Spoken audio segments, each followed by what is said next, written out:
Hi friends, కొత్త బంగారు లోకంలో హీరోయిన్ చూశారా?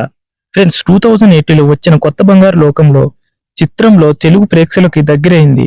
శ్వేతా బసు ప్రసాద్ ఈ సినిమా హిట్ కావడంతో ఆ తర్వాత తెలుగులో వరుసగా అవకాశాలు వచ్చాయి.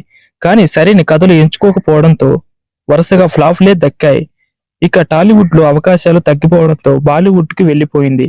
శ్వేత ఇక్కడ హిందీ సీరియల్స్, వెబ్ సిరీస్ లో బోల్డ్ పాత్రలో నటిస్తూ మొత్తం లుక్ మార్చేసింది. ఇక తాజాగా ఈ బ్యూటీ షేర్ చేసిన ఫోటోలు చూస్తే అవాక్ అవ్వాల్సిందే. 16 ఏళ్ల క్రితం వచ్చిన కొత్త బంగారు లోకంలో కనిపించిన లుక్ కి ఇప్పటి ఫోటోలకి సంబంధమే లేదు. Let's get start video.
ఈ వీడియో మీకు నచ్చితే లైక్ చేయండి, షేర్ చేయండి, అలాగే సబ్స్క్రైబ్ చేసుకోవడం మాత్రం మర్చిపోకండి.